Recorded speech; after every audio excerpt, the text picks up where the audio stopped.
दोस्तों, राधे राधे। मैं हूँ संगीता यादव, अपने यूट्यूब चैनल पे आप लोग का स्वागत करती हूँ। दोस्तों, आप लोग के बीच में तिलक का गीत लाई हूँ। कैसा लगा कमेंट बॉक्स में बताना। अच्छा लगे तो लाइक और सब्सक्राइब शेयर जरूर करना। धन्यवाद। मोदी के जमाना आइल, मोदी के जमाना आइल, चली ना तोहार हो आंगनवा में संभल के अइया, भैया के सार हो आंगनवा में संभल के अइया।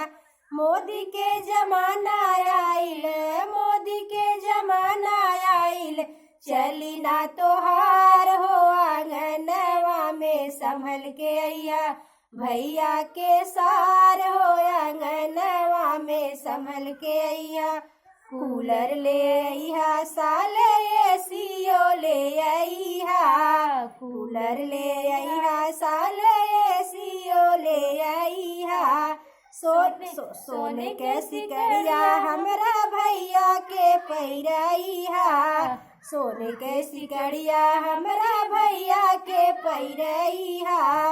बर्तन ले अइहा नया, बर्तन ले अइहा नया, चली ना पुरान हो आंगनवा में संभल के अइहा, भैया के सार हो आंगनवा में संभल के अइहा।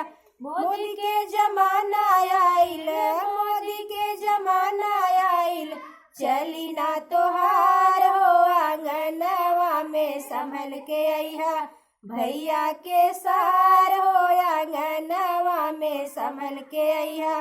बाइक ले अइहा, साल करावो ले अइहा, सोने के अंगूठिया हमरा भैया के पहिरइहा।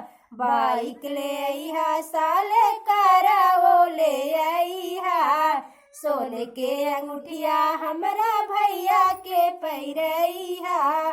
सूट वाले अइहा नया, सूट वाले अइहा नया, चली ना पुरान हो आंगनवा में संभल के अइहा, भैया के सार हो आंगनवा में संभल के अइहा।